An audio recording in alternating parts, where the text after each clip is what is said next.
Good morning. Good morning. Welcome, everybody, to the Saturday Morning Mastermind. I'm your host, Samantha Studebaker Carl, and I'm here with my good friends, Catherine and Sandy. And today we are continuing our discussion on the book called The Soul of Money by Lynne Twist. And we are on chapter 2. But before we get started, I just want to let everybody know that you can join us in this discussion if you'd like to by meeting up with us over on Facebook. You can find us at mindsetmasterycollective.com. That is a direct link to our Facebook group, and you can find that in the show notes below this video on YouTube. If you happen to find this video someplace else, just click over to YouTube, give us a like, subscribe to our channel so that you can get notifications for each time we make a new video or jump on this live discussion. So anyway, chapter 2, and oh wait, let me give you guys an opportunity to introduce yourselves. So go ahead and jump on out. Hello, this is Catherine Clement in Boulder, Colorado. Good morning, Sandy Root in sunny Miami Beach. Good to see you.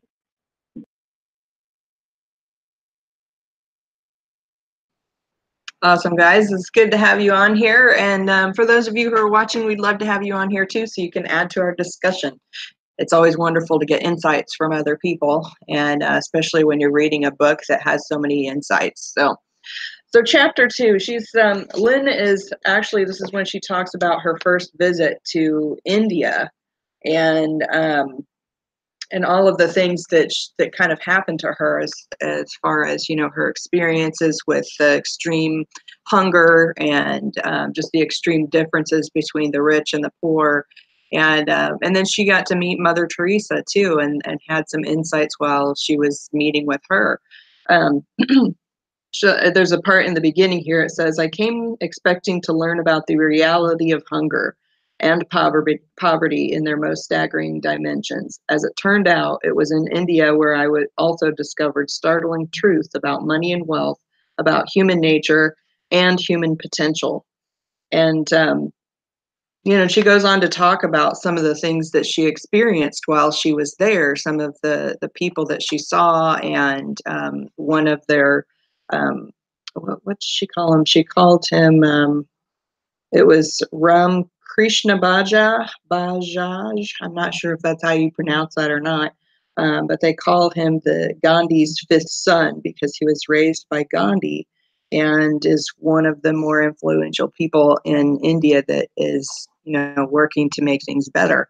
So it was a really interesting discussion in this chapter. So how about you guys? What came up for you first when you read this chapter?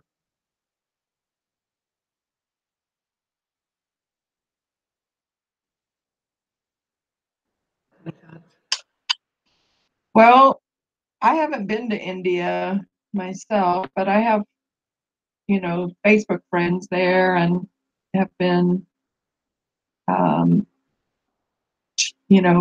read some books about India, things like that, but we'll get into this more, I'm sure, throughout the hour. I didn't think that some of the atrocities were like I knew about the hunger issue and starvation, but I didn't think about some of the atrocities happening on that side of it to promote. In other words, I didn't think supporting charity in some cases is actually detrimental. I guess that was the eye opener for me. I mean, in a way, I kind of understand it because I've taken on several charity type situations, families that I support in other countries, and what I've noticed is that they are obviously in need. I'm not saying that they're not in need, they are, but it seems that somehow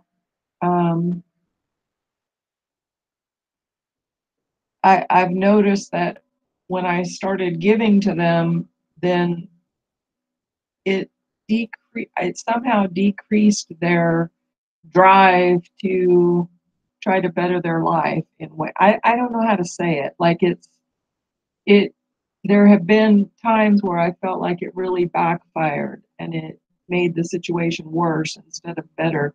And that was one of the things that this chapter pointed out, because she's talking about how the Gandhi's fifth son is walking through these crowds of people who are just dropping to their knees in front of him, and he walks past them oblivious. And at first she thought, wow, he's just rude or whatever.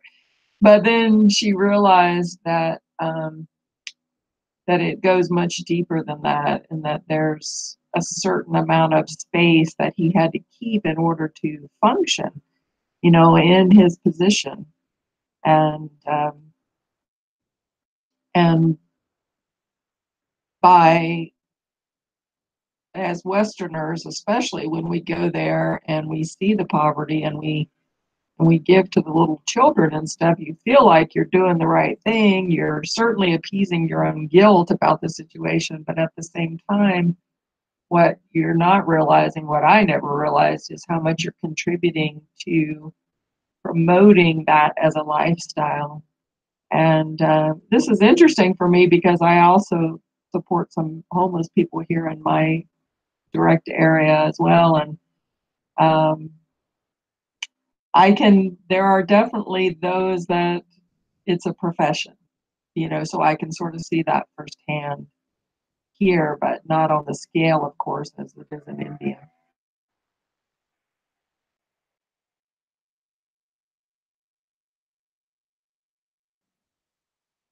Yeah, I was just kind of looking through the chapter and looking at some of the things that she was talking about in here. And of course, when she said that she got off the plane, that the stench was so oppressive just from the thousands and thousands of people just crammed into such a small area. And she was talking about how the beggars are just everywhere. I mean, they're just like almost like the ground. You have to walk all around them in order to, get anywhere. She said, for a Westerner, someone like me, it is shocking to see, wrenching to witness. And so she was very aware of these people and she couldn't think of anything else.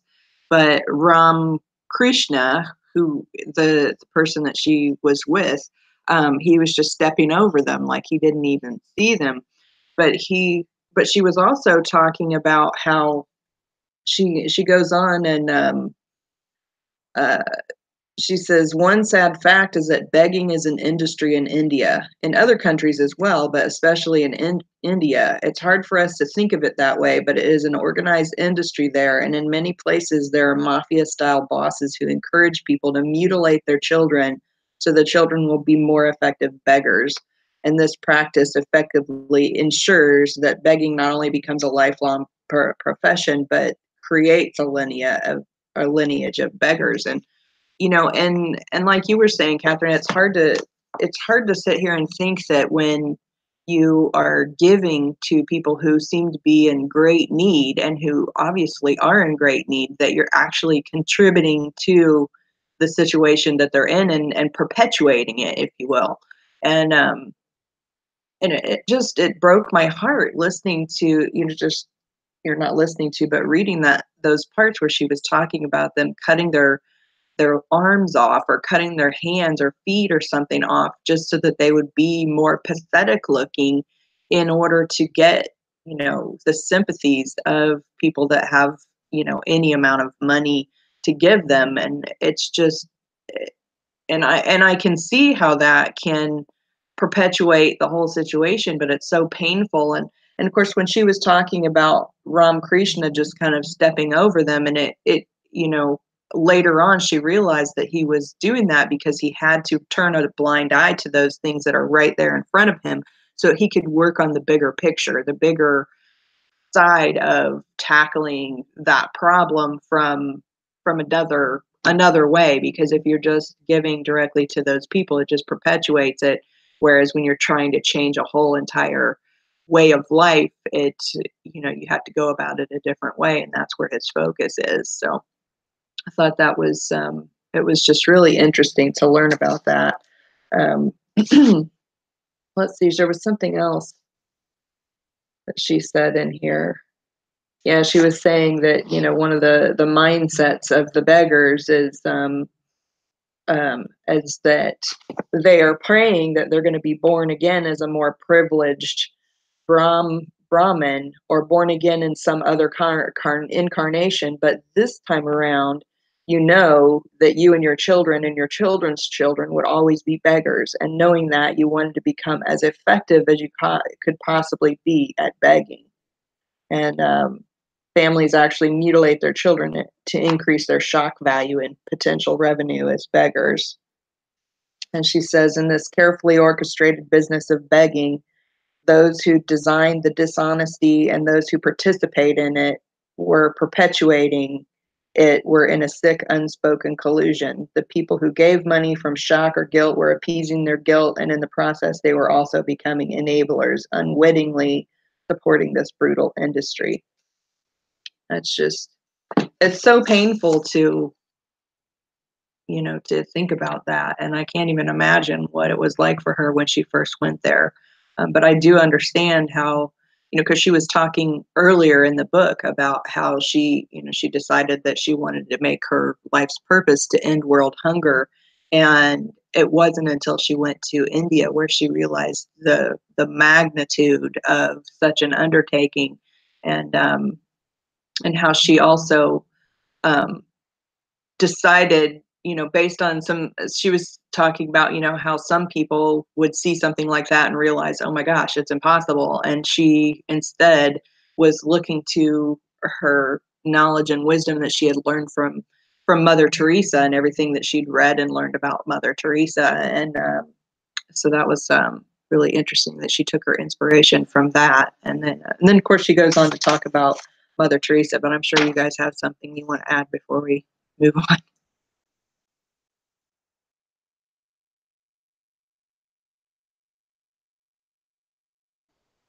Yeah, if I were to go there, I mean, I would never ever imagine, if I saw a small, disabled or malformed child, I would never imagine that the parent had intentionally done that to the child, So I wouldn't, I would have been, I doubt that I'll ever travel there because I don't think I could handle it. But I would have been one throwing out the money, and supporting that. And I think that a lot of people aren't aware of that piece of it. And I mean, I notice here in Boulder, we have a lot of homeless here in Boulder, actually, because it's a very affluent town. It's a good place to raise funds. But I've noticed, their signs and some of the verbiage that they use and how it changes and how that elicits different responses from me when I read it, and how some of them suddenly are vets. So you never really know who are really the vets and who aren't the vets, because of course, people tend to want to give to vets to give back for their service and stuff. And so and some of them, you can look, I was a nurse for 20 years, so you can kind of look at them and tell that they have substance abuse issues and things, and they're raising funds for that rather than food. And so I tend not to give to those people, which is not necessarily right or wrong on my part, but just, I don't want to contribute to their addiction. And yet, addiction, a very strong subject, but it saves people's lives. It keeps them alive while they're going through really, really unbearable times, So there's so many different sides to this. And I love the part where she's actually gets to meet Mother Teresa, and the incident. I'll let you share that out of the book or whatever. But I tried to picture how I would have reacted in that situation. I probably wouldn't have handled it as well as she did. But it's it's it's amazing how we get such a closed little vision, just from our own lives. Unless you've traveled the world and actually experienced it firsthand, it's very difficult to know how you'd react, really. But I think that, I don't know the answer. How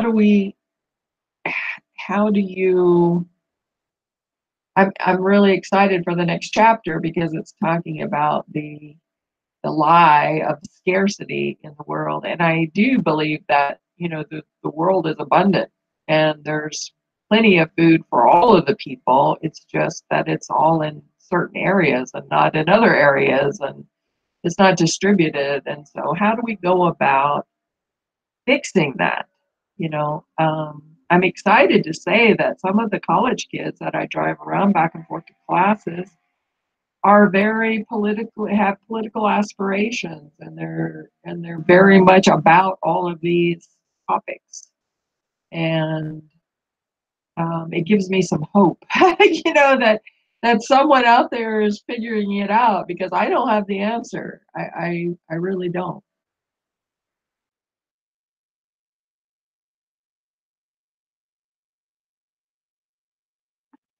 Sorry, I was muted there.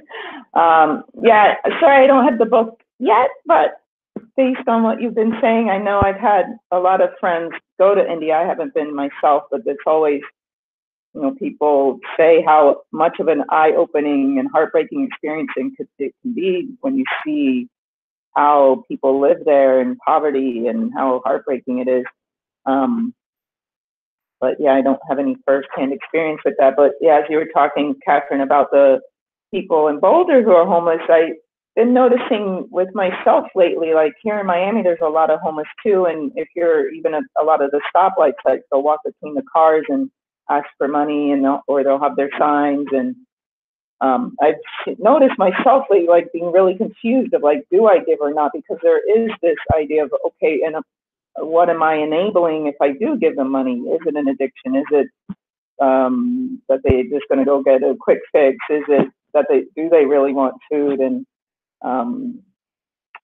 I saw one guy with a sign last week. I said, simply hungry, so that was it, simply hungry. And people would walk by and give him like snack bars or $1. And just the glow on his face was so sweet. Like he just looked up like with this glow, and it felt genuine, like he genuinely just needed to eat. But it's also like you're all saying, in the bigger picture, it's just enabling this continuing scarcity to keep going. And yeah, like you were saying, Catherine, it's like, I think that's where I'm struggling now, is like, when do I give, when do I not? And I'm almost giving less because I'm so conflicted by it.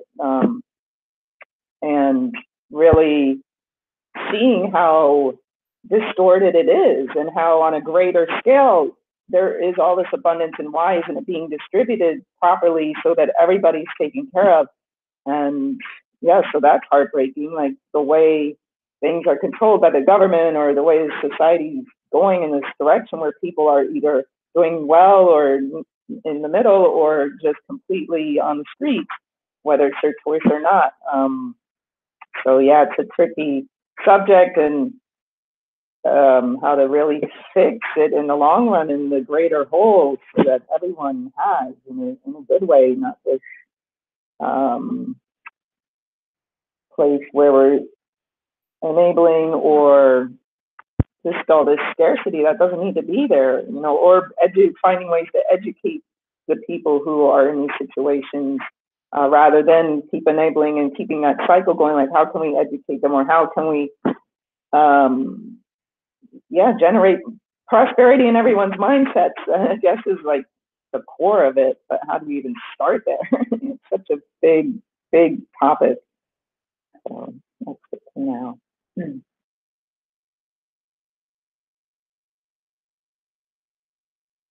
Yeah, we have homeless here in Indianapolis too. I mean, you see them at, many intersections and at the off ramps and of course I have the same route that I take when I go into work every day and at this one off ramp where I get off the highway, they're just always there.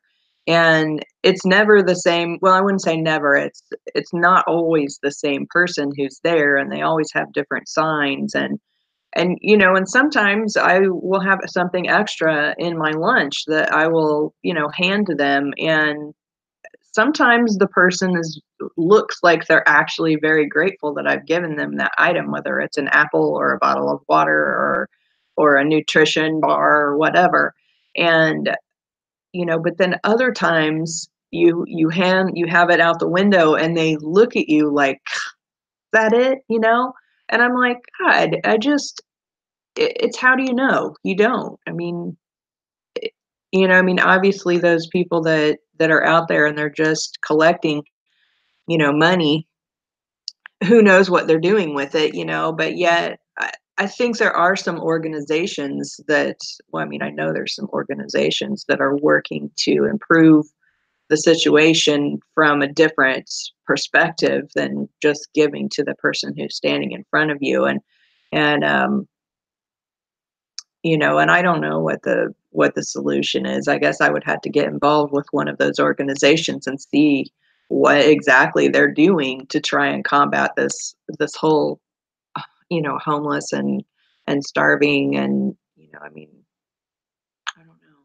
It's painful to watch it, and it's painful to sit there and think that, maybe there's a possibility that there's this person controlling all these people that are out there on the streets trying to collect money and then, I mean, that person's standing there and they're collecting money and then they have to go and give it to someone else and they only get some small portion of it just to get a bus ride to wherever it is they have to be. And, maybe they get food, maybe they don't. I mean, I don't even know. It's just, I don't know. It's painful thinking about it. But, like you said, I mean, what do we do? Right? I mean, I just don't know because, obviously I don't want to be part of enabling the situation, but, I also don't want I don't want to not do anything, right? But anyway, in the later in this chapter, she talks about meeting Mother Teresa and how she was so very excited to do that because she'd always, throughout her whole life, been very inspired by Mother Teresa. And she said that she even thought about becoming a nun at one point in time when she was in high school. And but then when she finally had the opportunity to meet her, I guess one of the things that happened is, of course, she showed up there. She had an appointment, and Mother Teresa wasn't available yet, and so she had the opportunity to work with all of these little babies that were in this place that Mother Teresa was running, and but when she first got there, she said there was like a newspaper. It looked like a little squirming newspaper on the step there. And she opened up the newspaper and it was this little baby, barely even newborn baby. And so I guess that is just like a common thing that was happening there. It's just babies are getting dropped off. And she got there and she went in and she saw all of these cribs and there was like two babies in every crib. And there was just like, I don't know what she say. There was like 40 cribs or something like that, or 20 cribs and like 40 babies, or I don't know, whatever it was. It was just like this enormous amount of babies. But what she said that struck me, that was just really fascinating to me, because of course, I have grandchildren, and of course, having one baby, it's that's a lot of work. And but she said when she went in there that it was just all these cooing babies that all seemed perfectly happy. And I'm like, how can a room full of babies not just half of them be screaming? I was just like, oh my gosh. But one of the quotes that she said on here when she first met, or when she first went there, she said, I don't know where it is in here, but she was talking about one of the things that Mother Teresa always says is that to know me is to know the work that she does. And so Lynne had that opportunity to, spend some time, actually caring for those babies and doing some of the work that Mother Teresa was doing, and before she even met her, which I thought that was just really nice. And I just love that. I was just really impressed with that. But anyway, so then she went in and she was having this meeting with Mother Teresa, and I know Catherine, you started to refer to what happened there is, of course, obviously Mother Teresa has people that donate to her cause, and so this really wealthy couple comes in, and apparently they must have done a donation or something like that, but they were upset because they didn't get a picture with Mother Teresa, so they just forced their way in, and they're all opulent, or are all I don't know what the word is. They have like jewelry all over and rings on every finger, and they're all just hoity-toity, and um, and so anyway, they're just really, really rude, and they just like grab her basically, and are like, and make Lynn take a picture of her with them. And they didn't like how Mother Teresa was holding her head, and they were like jerking her head up, and they were just being just ridiculously rude to her. And of course, Lynn was just livid. I mean, she was so upset by that whole situation. She could barely even contemplate her conversation with Mother Teresa after that. And yet, when she went home later, or she was on her way back to wherever she was staying, she realized that Mother Teresa didn't even bat an eye at these people. She just, you know, treated them just like she did anyone else, with love and compassion, even though they were so very rude to her. And so it was just really interesting, because Lynn, one of the realizations she came to is that she had, this point in her, when her um, personal feelings towards these people, it's like she had all this compassion for the poor people, and she didn't realize that, that she had these big prejudices against very wealthy people. And so that was one of her realizations when this happened. I know you guys want to comment on that.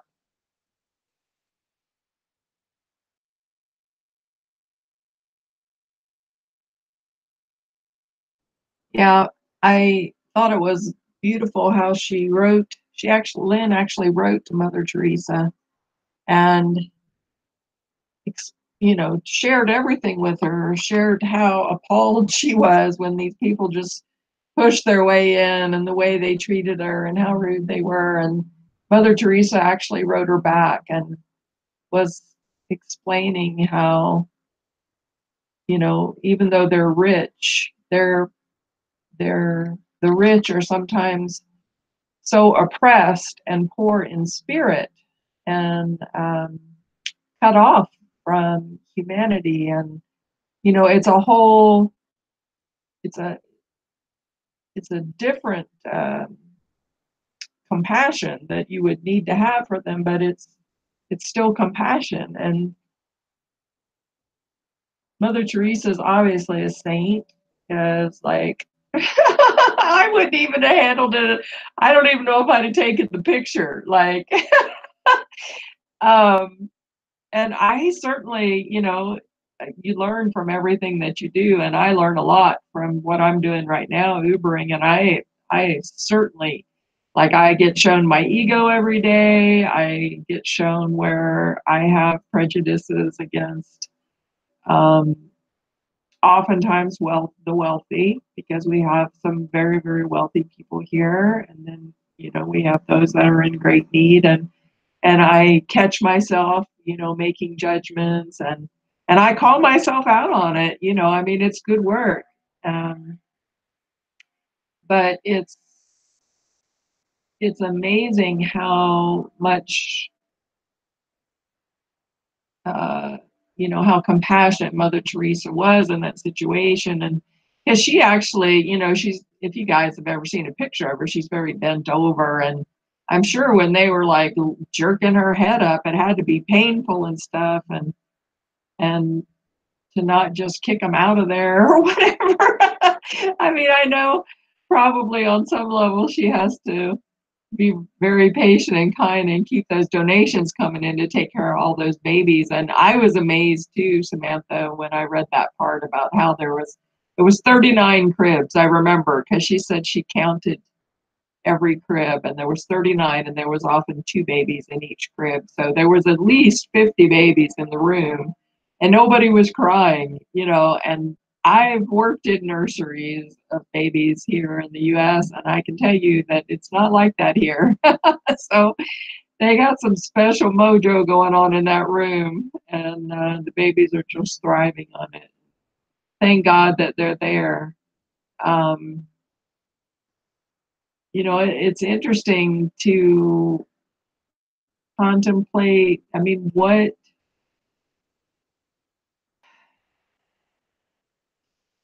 I look at some of these countries that have such high levels of poverty.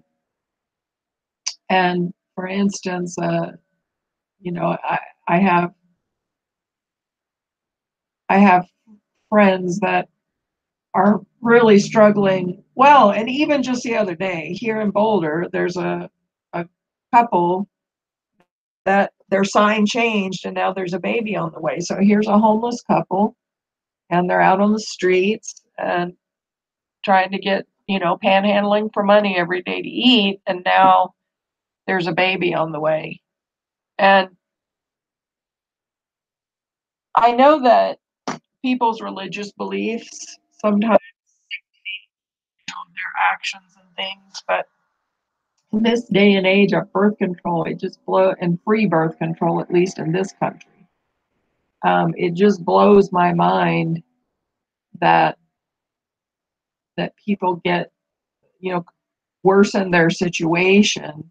And obviously, I mean, I'm sure, well, I don't know, I'm not sure, but I doubt that it was a planned thing, and they're like, oh, well, we're just going to bring a baby into this mess, Probably not.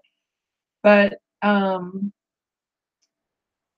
I see, I don't, and I haven't visited some of these countries, so I don't know what their stance are. I just see them keep having children when they already have children they can't feed. And so it kind of boggles my mind, because I think a lot of, unfortunately and sadly, most of our decisions here in the US and the culture that I live in are based around money. And if you don't have the money to feed the kids you have, you don't necessarily have more, like you change whatever you're doing. But do I want to tell people they can't have children? No, I don't want to tell people that, and I don't want to force my beliefs on people either, but it breaks my heart to see children starving to death too. So I don't know the answer there. I don't know. I know that some people's religion keeps them from using birth control, and I don't understand that either. But it's unfortunate that sometimes people's decisions are made by other people from eons ago or whatever, that laid down these rules somehow, and their day to day is governed by that. And like you were talking about, Samantha, the beggars that are actually, it's almost like prostitution with a pimp. They're out there and then they have to go give most of that money to somebody else and they just get their little stipend, and it just breaks my heart to see how out of control people's lives are, I guess.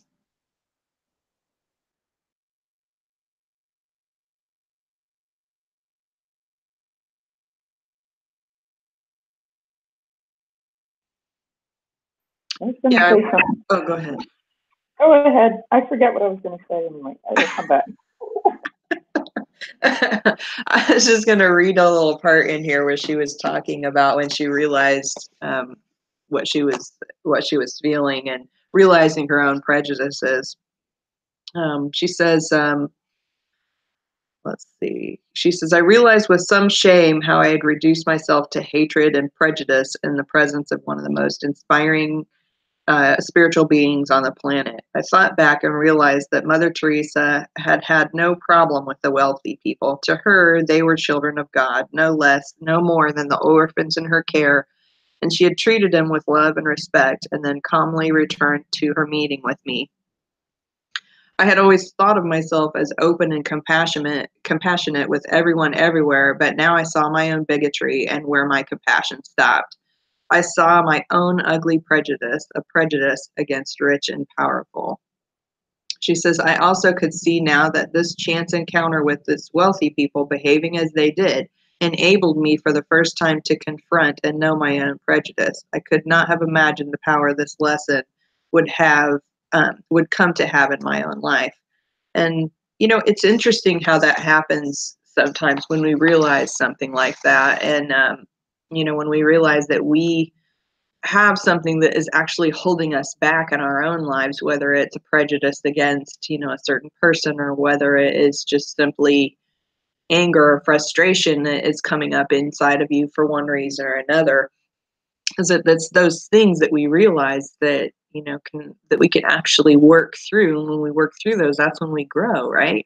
When we make those realizations, because otherwise we're just stuck and we can just continue going down that same path of uh, of being stuck if we don't even know that we're that we are in the first place, right? There was something else that you said, Catherine, and I can't remember. I guess it'll come back to me. Go ahead, Sandy, if you have the thought you want to jump out.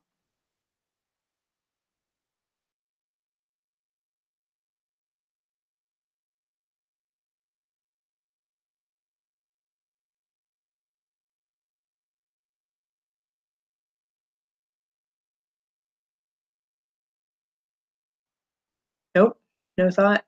Or to come back to you. Okay, we can go on. Hmm. Let's see here. She says, oh, okay. So then she was talking about the letter that Mother Teresa sent back to her. And this is really good too, because she was saying, you must open your heart and become their student and their teacher. Open your compassion to include them. This is an important part of your life's work. Don't shut them out.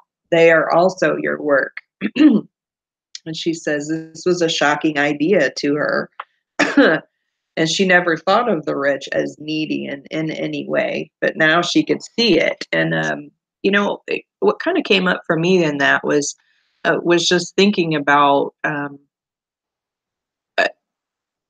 kind of seeing everyone as the same. And we've talked about this in previous discussions when we were on what book was it called? It was the Wayne Dyer's book, and we were talking about the Tao Te Ching.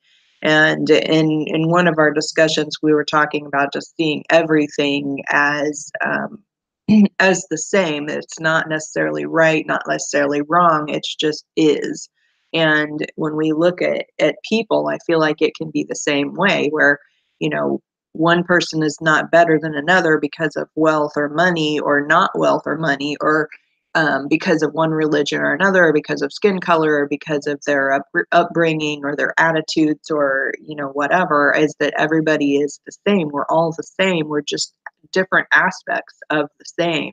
And when we can kind of look at that, then we can.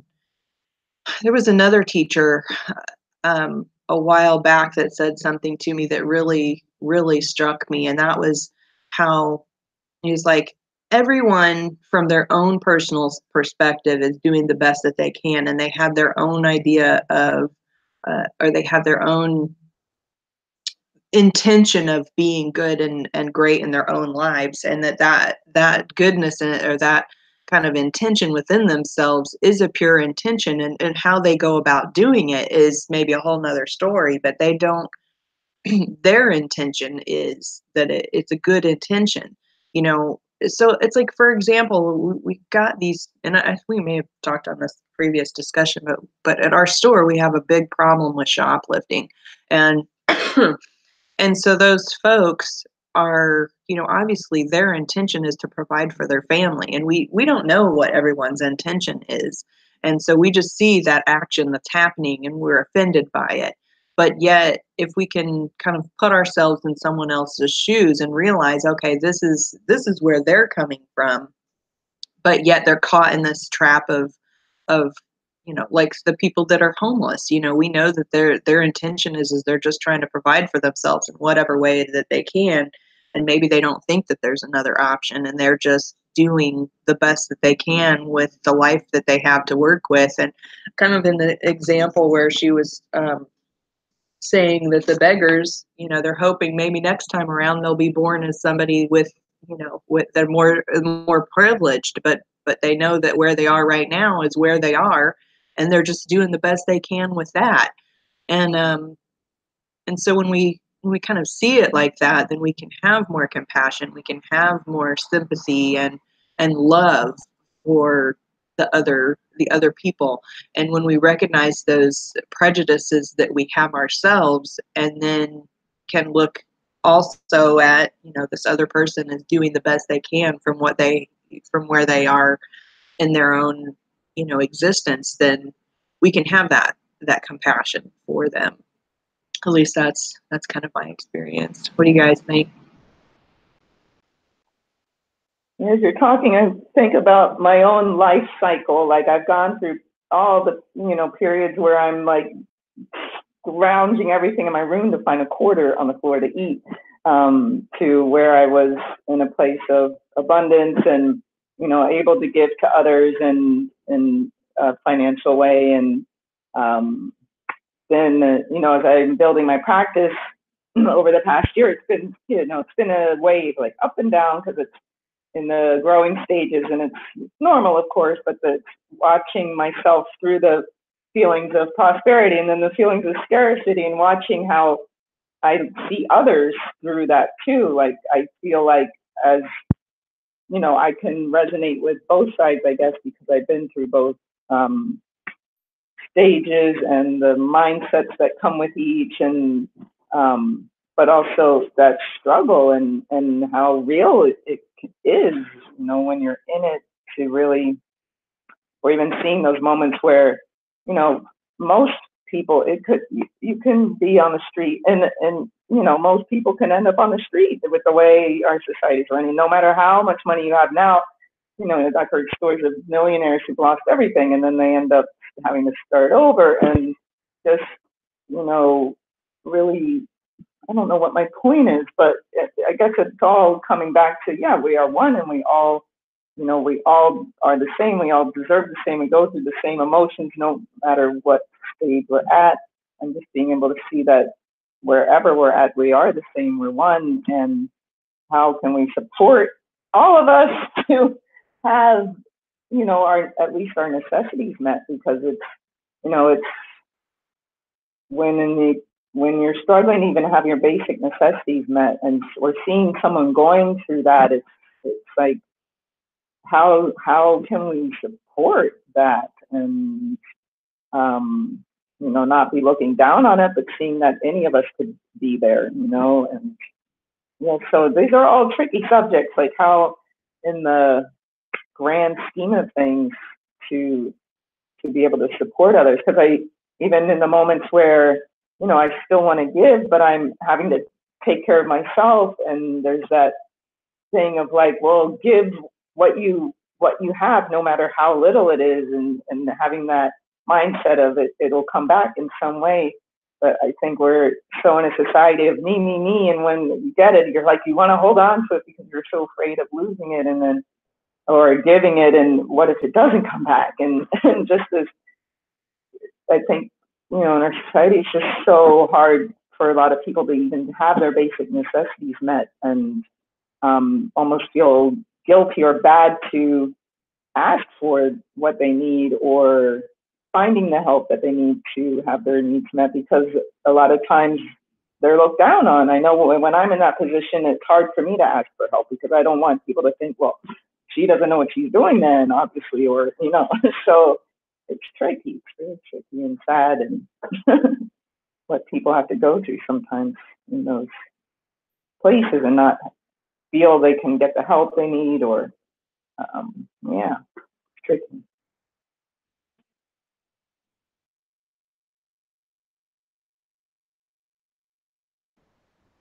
So one of the other aspects that she discussed in this chapter was how she says, money alone does not guarantee a fulfilling life, and excessive amounts of money more often become an obstacle to it. And so she was talking about how even even the rich have struggles, with finding happiness and finding fulfillment, and and so I thought that that was really interesting because I think that a lot of times people think that if they just had more money, that that is where their happiness is going to come from. That's what's going to make them, happy. And yet, she really spoke, heavily on that aspect of, just because you have money doesn't make you happy. Sometimes it can create even more stress and frustration and anxiety and worry and all of those things. And I'll give you kind of an example from my own life. And, because like Sandy, we've had our ups and downs, and we've had, times where we've had more money, and we've had times where we've had less money. And one of the times where I feel like we were having the most cash flow through our lives is when, I had my pet salon, and I had multiple employees, and then my husband had a trucking company, and he had multiple employees, and so we had both of these businesses going on in order to generate that cash flow. And this is something that I've kind of struggled with over the past few years too, is just that, in order to get that larger amount of money flowing through your life, it feels like it can be tremendously more stressful and tremendously more all of these additional responsibilities and things that you have to worry about. And one of the things I've been listening to recently is a real estate podcast where they're talking about investing, and they're talking about owning multiple properties and getting into apartment complexes and office buildings and all of those kinds of things. And I'm looking at that going, my God, I get it, I understand it, but I'm like, do I really want all of the stress of all of that responsibility and all of the different, money going here and coming there and going this way and up and down and every which way and all the responsibilities and so I can totally, I mean, and I'm just looking at, in our past, our cash flow has been like little compared to some of these very, very wealthy people. And it makes me wonder, it's like how much stress would be involved with having some of these enormous businesses. Like right now, we recently started our a trucking company just a couple years back. And of course, my husband wants to grow that business, and I kind of see some other trucking companies around Indianapolis, and I'm looking at them, and they've got hundreds and hundreds of trucks, and I'm like, my God, well, how much is going to be involved with this? It's like I can look at it and be like, okay, we could have a couple of trucks, and that would be great, and have a couple people working for us and everything, but hundreds of trucks, hundreds of people, big old office and all this responsibility, it's just really scary to me.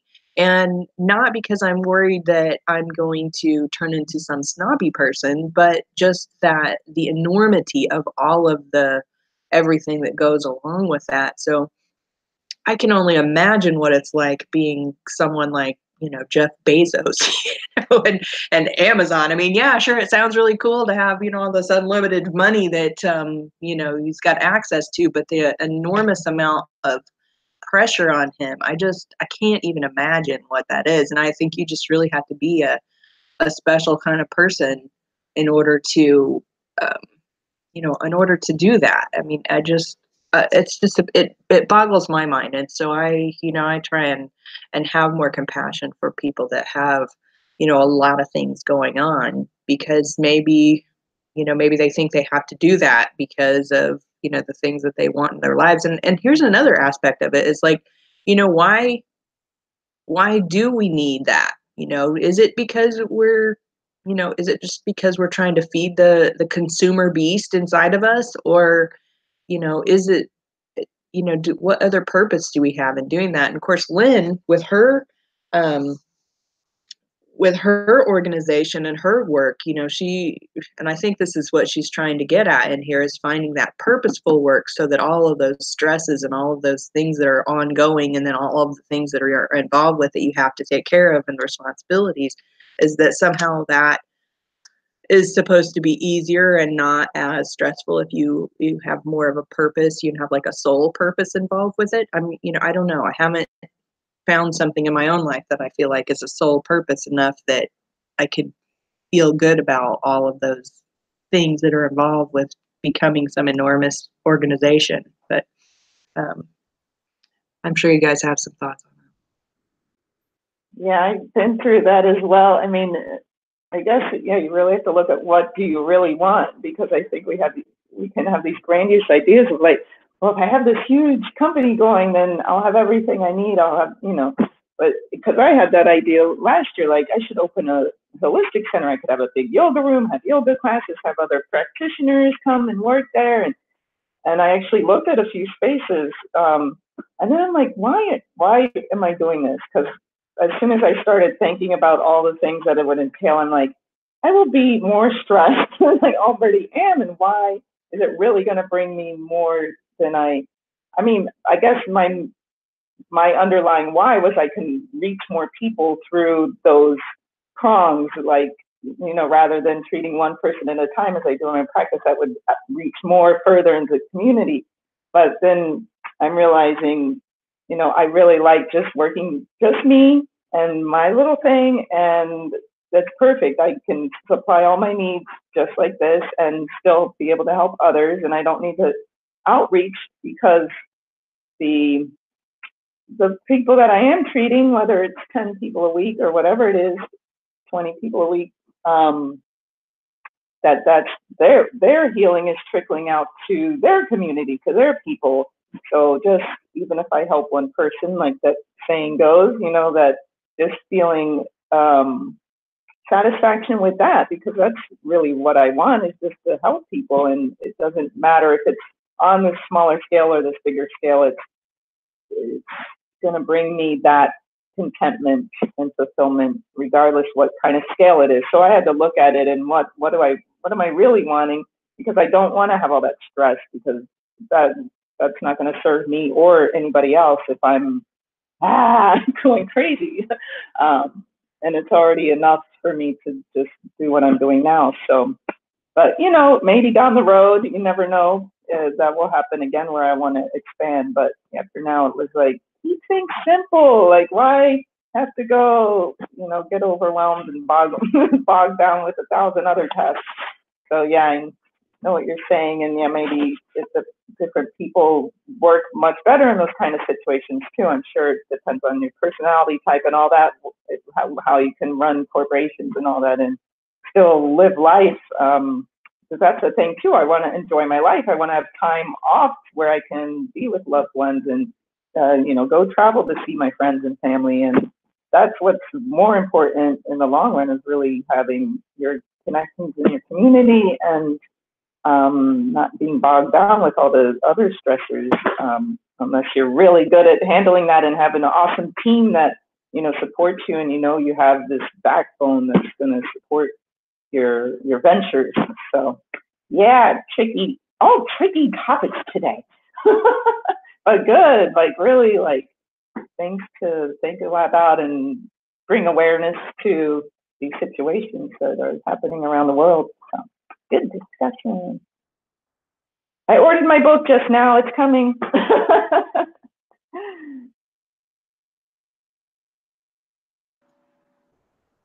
Sandy, I think you're so right about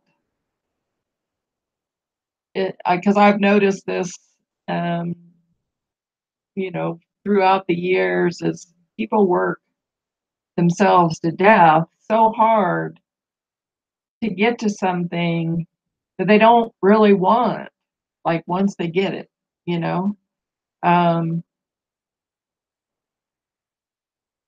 my goal for as long as I can remember has been to have a healing center. And then when I think about the actual having the healing center and everything that would go into that day in, day out, day in, day out, day in, day out, it becomes much less appealing. Like already I'm working 7 days a week and I have zero balance in my life. Like I have zero social. I work, I get up, I drink my coffee or make my coffee. My coffee goes to work with me and I work and then I come home and I'm exhausted and I don't have time or energy to interact with anybody. Even Facebook posts are difficult to get a Facebook post up. I mean, it's pitiful. It's just pitiful. And that's just to support myself and a few other people in my life, So when I think about trying to support, communities, and I mean, it becomes so oppressive. And God bless those people that are out there doing it. And I can tell you, they're putting in, 18, 20-hour days. And I seriously doubt they have any balance. So be very grateful for those people, and I can get so exhausted that I'm a hateful bitch, and I don't mean to be that way, but I'm just you get to the point where, the only goal you have is like to be able to fix a cup of ramen or something and then fall asleep and get enough rest to get up and do it the next day. And maybe that's because I haven't found my true purpose yet. I don't know. Does a true purpose really erase all that? Like you said, Samantha, I don't know. I don't know if it does or not. I don't know if it gives you special energy. But,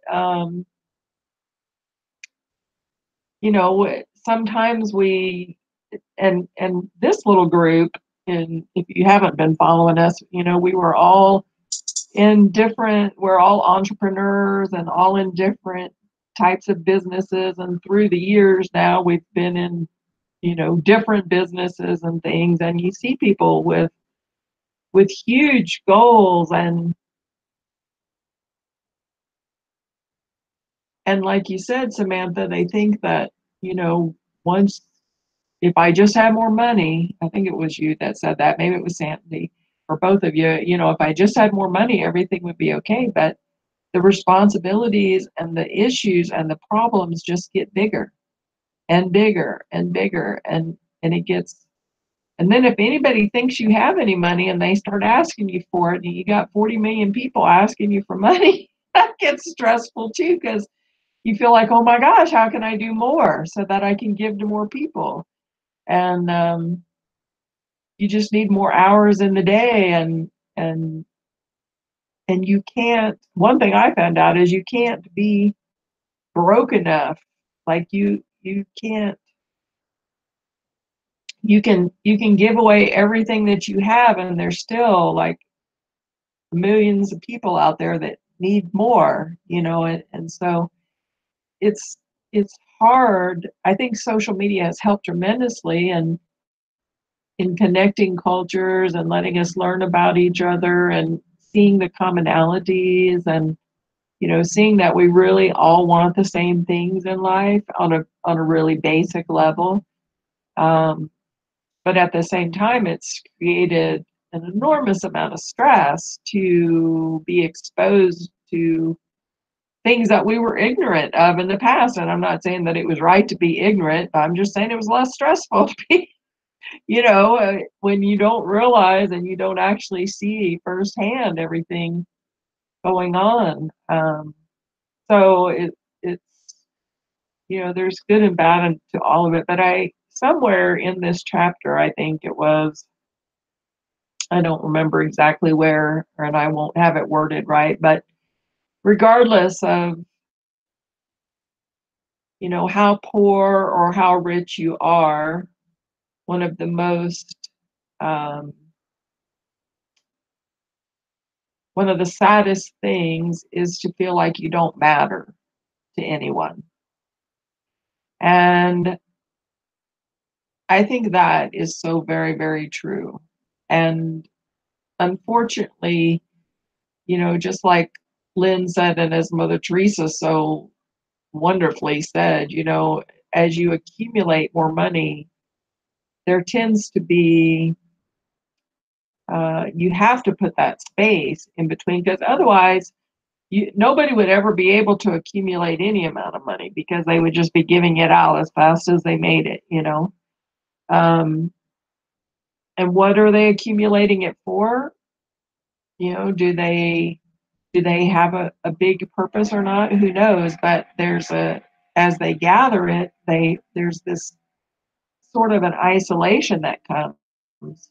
Um, some of the poorest people that I know are the happiest people.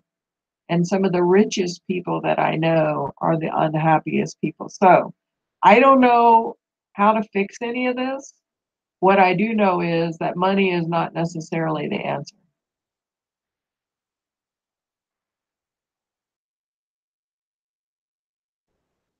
Yeah, I think you're right about that. It's not the answer. And I think that our kind of a part of our problem is that somehow we've connected money like it is the end, that's the purpose, and of doing whatever we're doing. And that's the hard part, right? Is that it's how can we get away from that? Because I've had a lot of thoughts, where I've read a book or seen a podcast or something along that lines where it has said, just connecting your sole purpose to your way of earning a living. And when I look at the things that in my life bring me the most joy and happiness and peace in my own life, I'm like, those are not money generating activities. They never are. Spending time with my family and and meditating and just being in nature.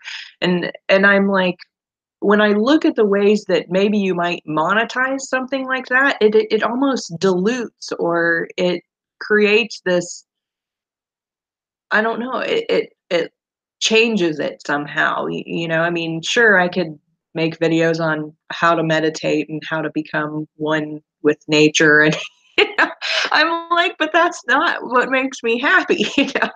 I mean, it just it's kind of like it makes it, I don't know, seem, I don't know, different. And even when we come together, and we've been doing this mastermind now for gosh, since, I'm not even sure how many years now, maybe since 2013. Has it been that long? Is it, I'm not sure, a long time. And sure, we could probably figure out ways to monetize it and spend effort on all these different things, but she poses these questions in here, which I found was really interesting, and we can look at this in different ways. But okay, I want to read these questions really quick. And she says, what do I need to be, or who do I need to be, to fulfill on the commitment I've made? So the commitment to do or create or become or whatever.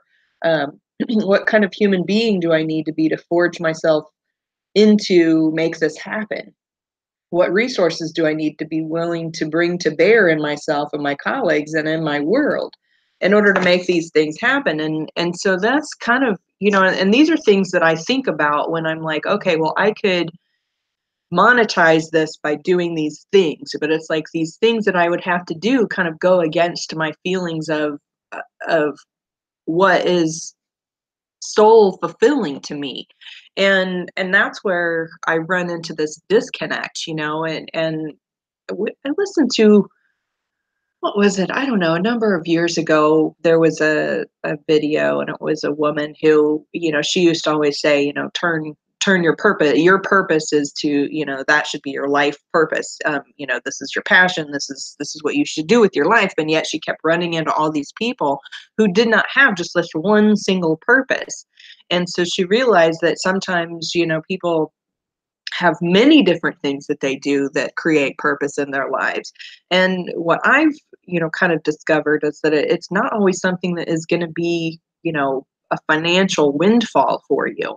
And I don't know. So over the last couple of years, my goal has been to kind of try and create a revenue stream that I don't connect with my purpose, and that its sole purpose is just to pay my bills so that I can do what I want to do with my life and experience the things that I want to experience with my life. And I feel like separating it is the way to go. But that's my personal thing, and to use money as a tool versus making it a part of my sole purpose. But I don't know. Maybe it's different for everybody. So we're past the top of the hour here, guys. You want to just add a final thought before we wrap up today?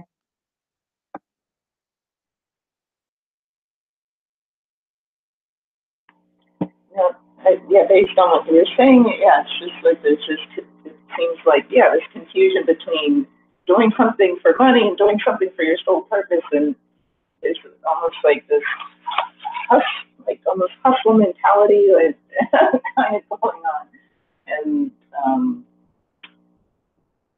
missing that, like people not having that time to really enjoy their lives, in the moment with their family, or connecting to nature.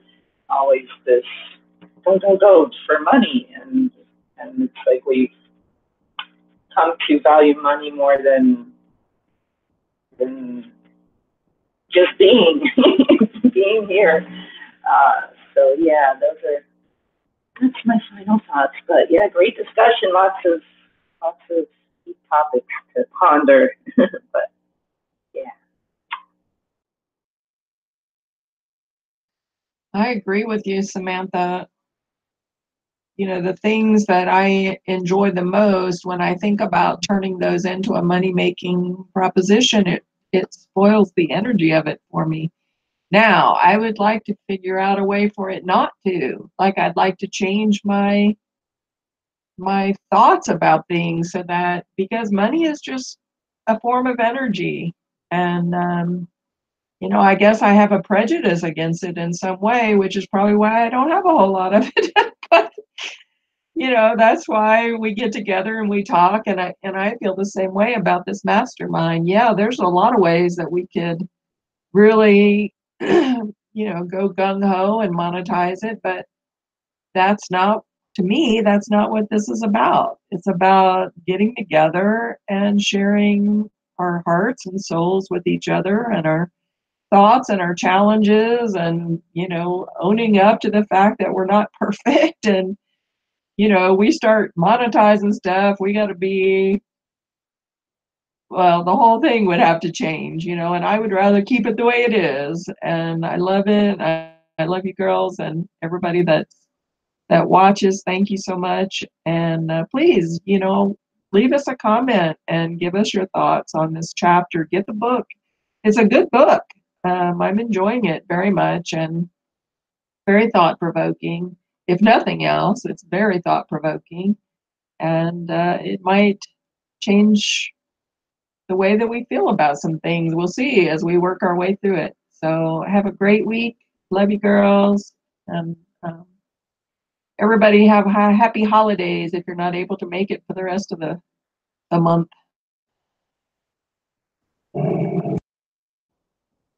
Yeah, let me look at the calendar real quick. We are coming up on Christmas weekend here pretty soon. I guess we should discuss, are we wanting to meet tomorrow, next week on the 22nd, or do you guys have like Christmas plans? Because the 25th is on Tuesday, so I imagine there's a number of people doing family things next weekend.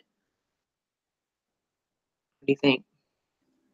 I do not have plans myself. I'm open to meeting or not meeting, whatever anybody wants to do.